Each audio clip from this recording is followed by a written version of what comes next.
Golden Opportunities is paid for by Elder Productions. Hello, I'm Lori Steiner. Welcome to Golden Opportunities. Today, we'll offer up-to-date options for sleep apnea. Then, Train 'em Young will share the dividends of helping your grandchildren understand investing. Have you considered creating art to relieve stress? We'll draw the connection. Plus, these pets don't make a mess. We'll reveal the doggone benefits of robotic furry friends. And you avoided probate, but you also overlooked some assets. We'll offer assistance. It's time to get GOing, so pull up a chair and join us at our kitchen table for Golden Opportunities.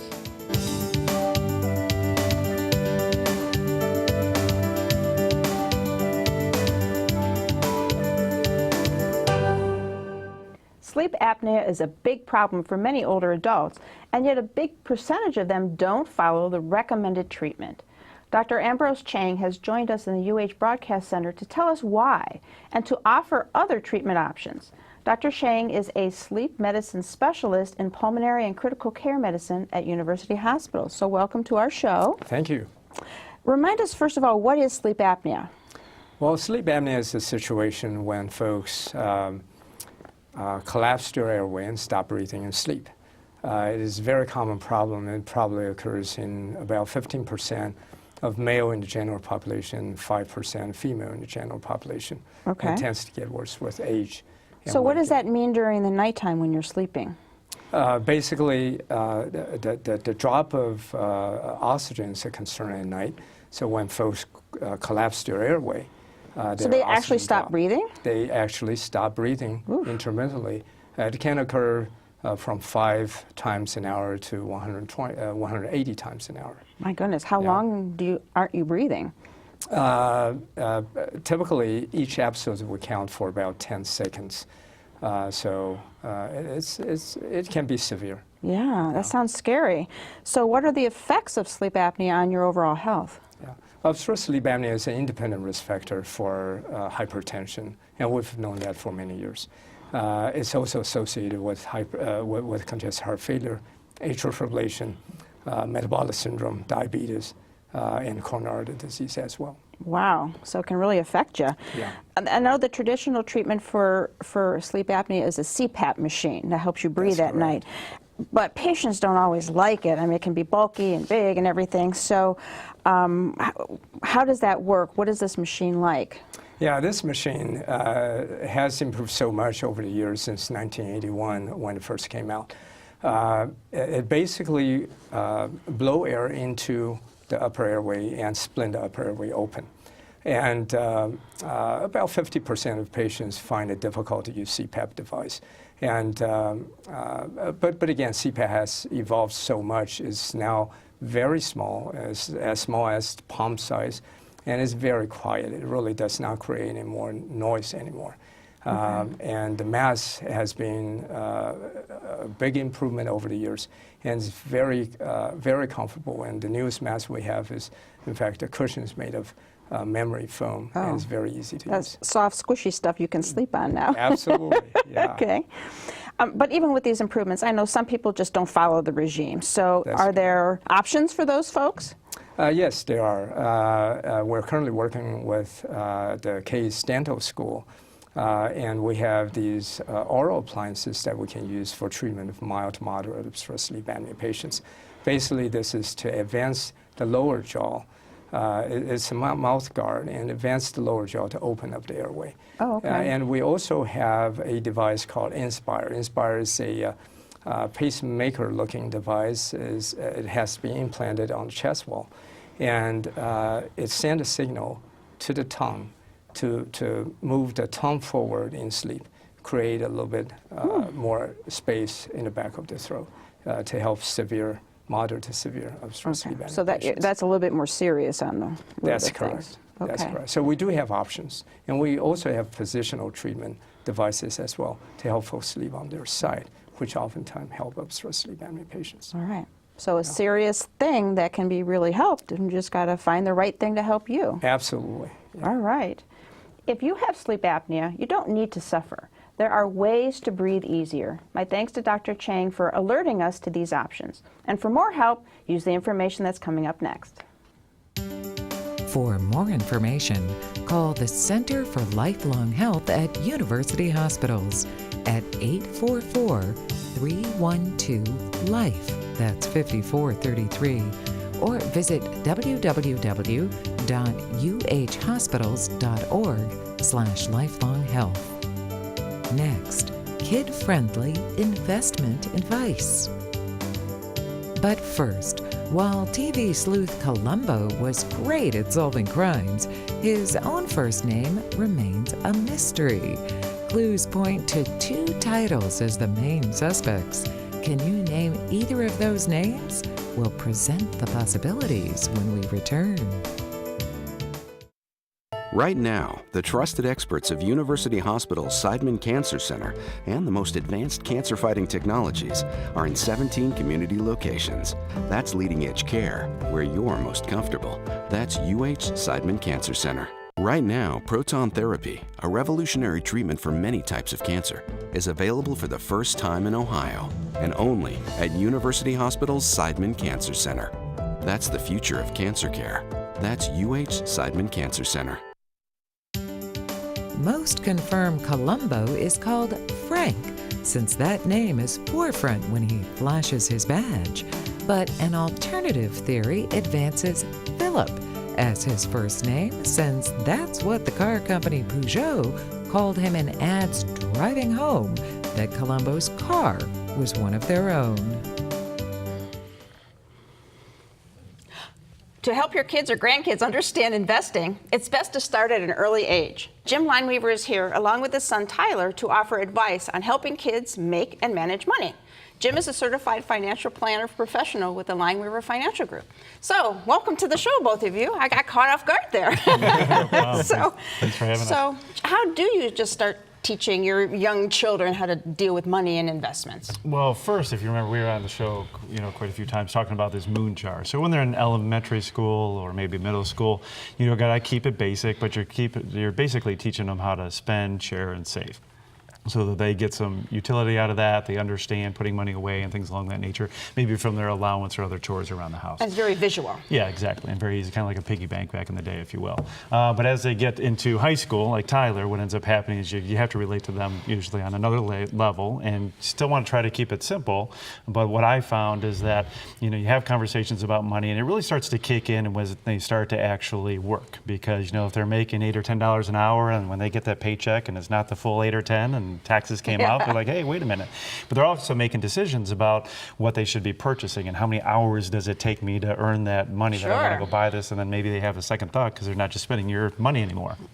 Right? So when they do that, what ends up happening is it's a great time to teach the kids that not only do you get out there and work per hour for your money, but once you have some money, try to get it working for you as well. To grow it. Exactly. So how do you go from talking to investing? What we did is we got together, the whole family together. I have a wife and 3 kids. So we sat around the kitchen table and we said, look, you can make a few dollars in your savings or checking account, but why don't we try to see if you can make a couple $100? And let's kick around some ideas about investing and, where are you eating? What kind of shoes are you wearing? Where are you shopping? What kind of electronics or phone? They're always stuck to their phones. What kind of phone do you have? Things along that nature. So we came up with a whole list of anywhere from Netflix to Amazon to Apple to, even cars, the Tesla and things along that nature. So, and then what we did is we did a lot of research, and we have some sophisticated software that we use, but that your audience might not be privy to. But they can go on the internet, they can go to maybe your TD Ameritrade or E-Trade, or even to the library and get information about stocks. And then what we did was we were able to narrow that down because with 3 kids. I said you can pick 4 stocks each, and what we're going to do is we're going to pool that together. So if somebody does real well, but if somebody else loses money, I didn't want any problems in the family, right? Yeah. So we just basically pooled it all together. They're able to pick 4 stocks each, and it got that process started and getting them interested in investing. Okay, so Tyler, what did you pick and why? The first stock I purchased was Apple because I have an iPhone and laptop, and then I also purchased Amazon because I buy a lot off of their website. And the third stock was Lululemon because I have several of their shirts, so do a couple of my buddies. And the last stock was Netflix because I like their TV shows and movies. Well, makes sense. So how did you do? We made a little over 30% in the last year. Pretty good, I guess. So as adults, we kind of know that you're never really done once you actually pick and invest. So how do you explain that? Well, what we do is we try to get together on a regular basis, just like anybody should do when they're investing.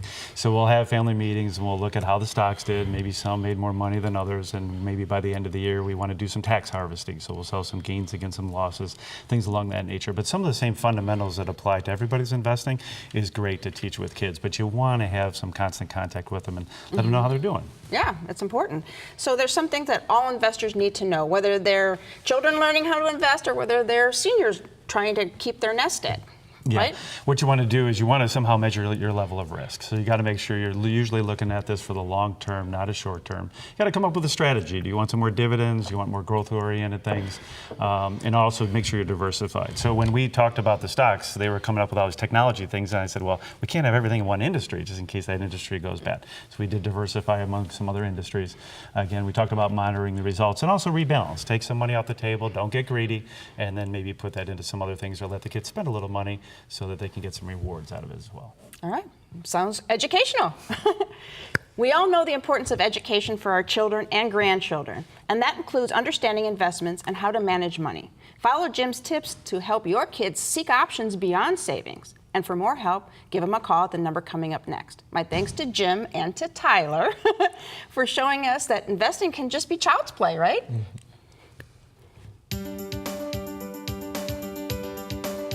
To find out more, call the Lineweaver Financial Group at 1-888-313-4009 or log on to www.lineweaver.net. Next, cultivating creativity and calm. Looking for places to go, things to do? Welcome to our community calendar.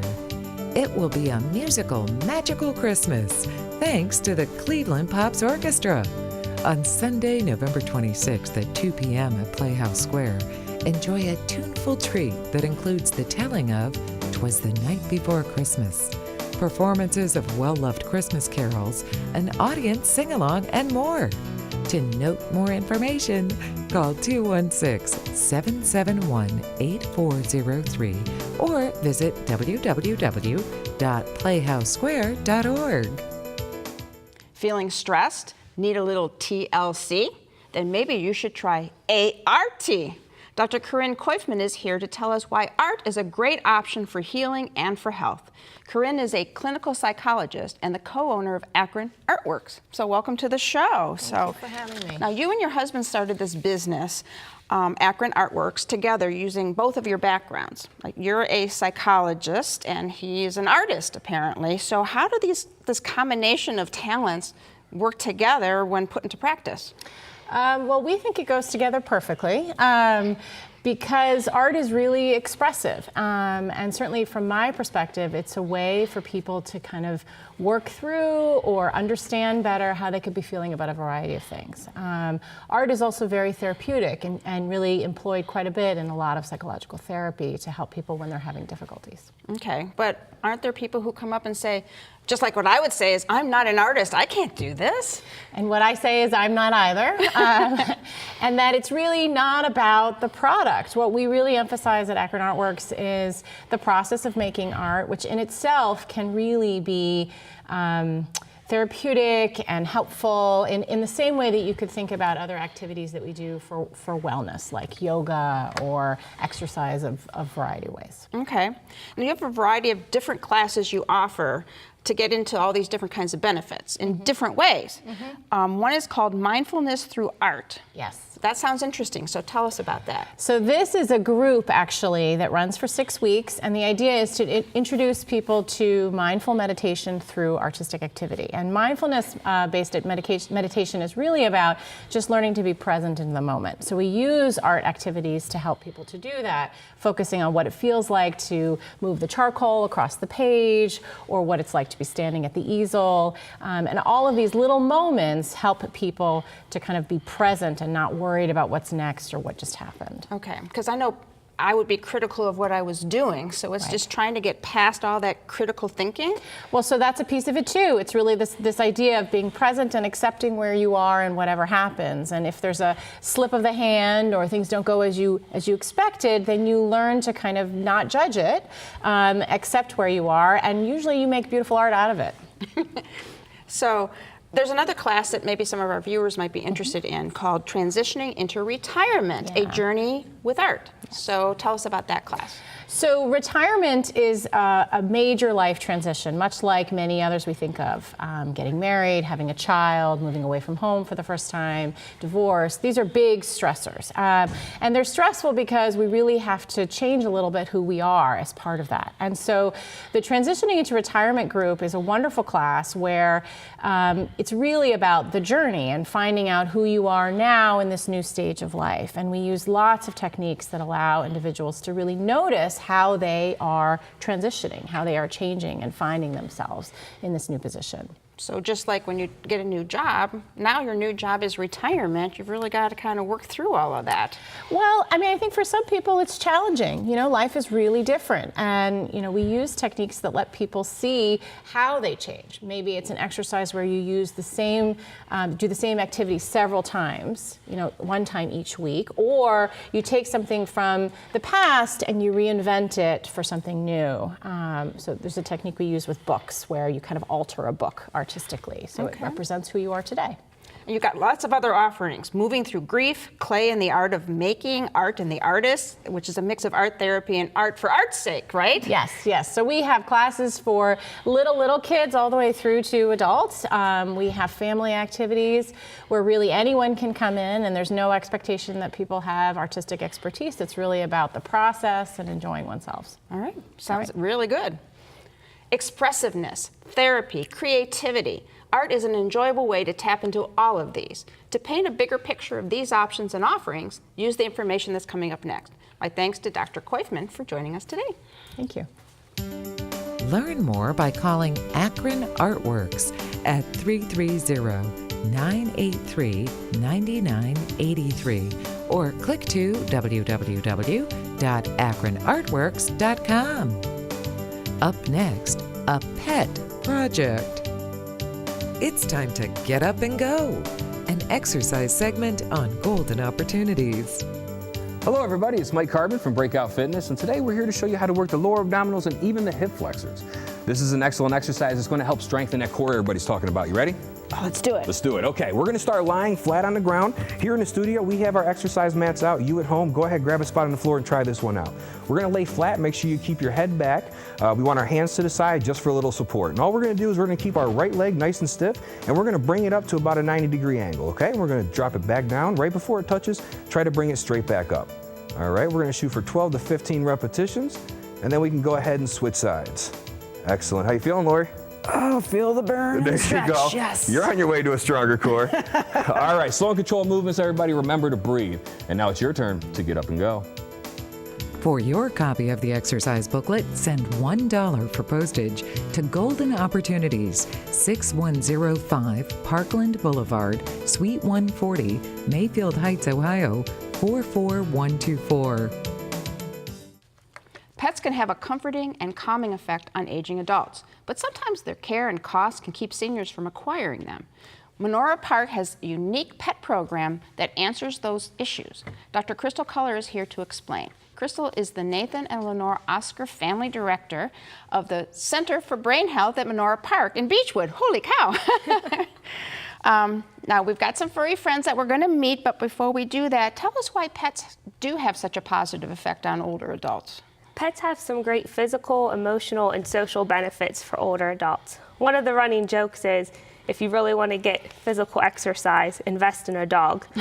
We feel a little bit more obligated to walk our pets than we do to take care of ourselves. They give us some motivation to get up out of bed in the morning. Plus, along those walks and things, we tend to get the social benefits of being out and connecting with one another.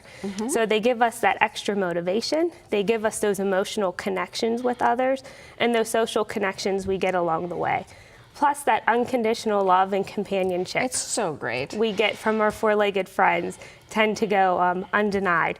What the other research shows us too is they're great comfort for loneliness and give us that extra companionship as well.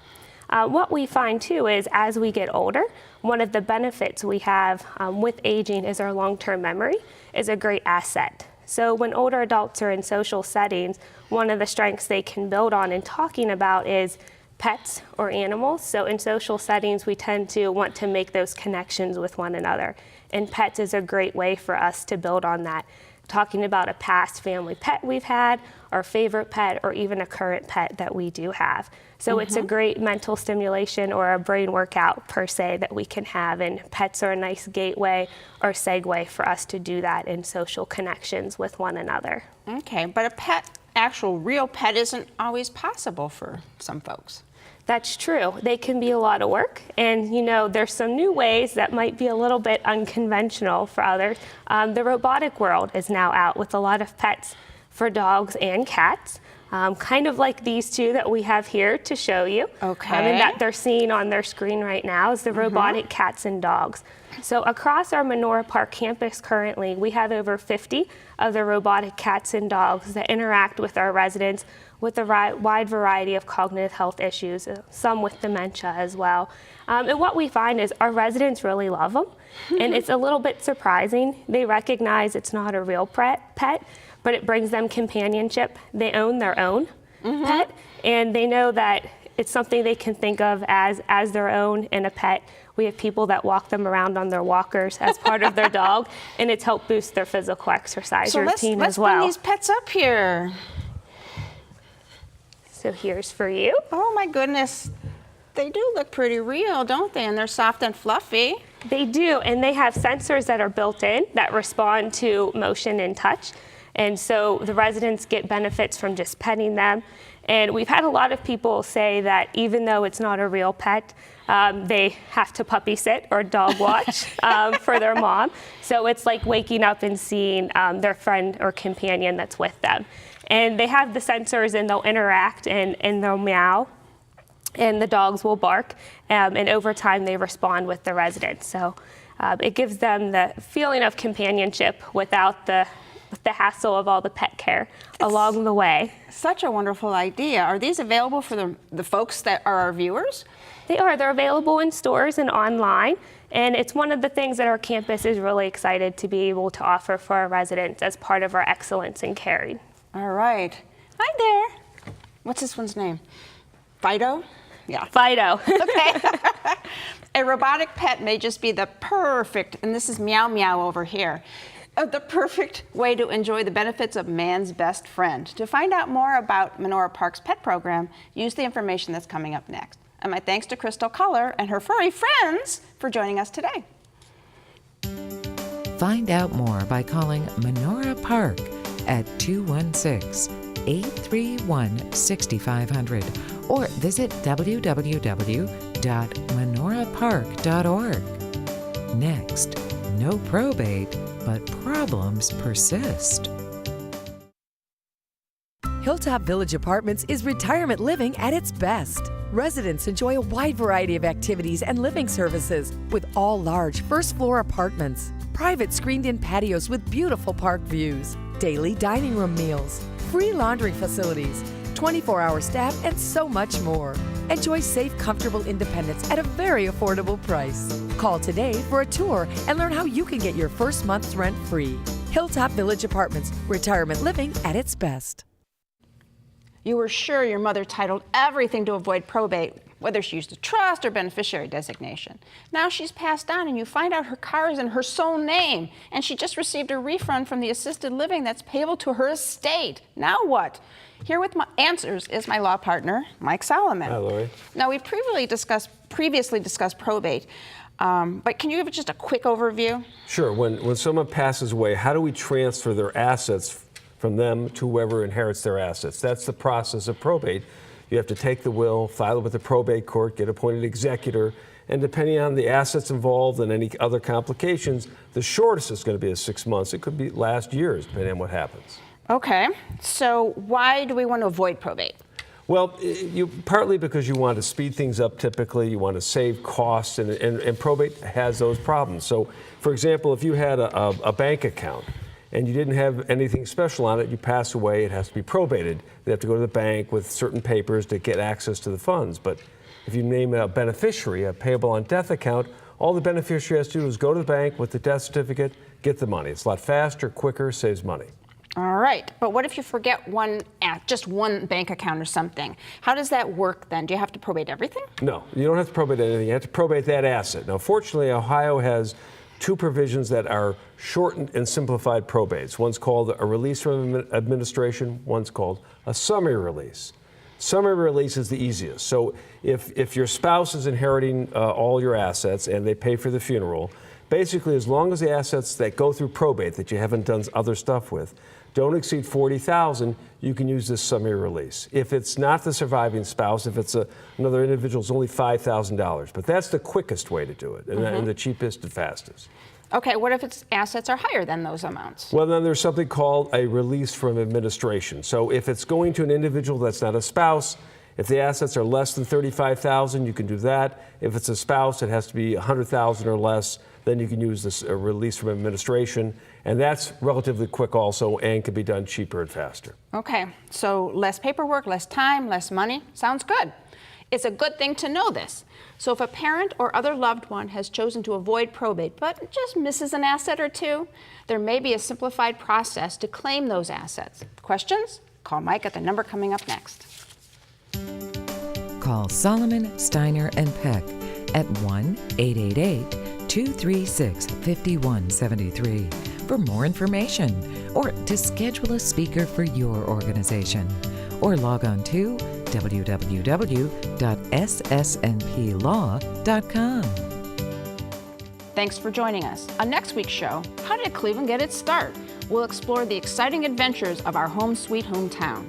Then we'll update you on all that AARP is accomplishing in Ohio. And if you lend a helping hand, are you liable to land in legal trouble? We'll present provided protections. But until then, please remember to make the most of your golden opportunities. If you'd like to join our kitchen conversation, visit our website, www.goldenopportunities.tv. Like us on Facebook. Call us at 440-742-GO-TV or email us at kitchen@goldenopportunities.tv. We'd love to hear from you.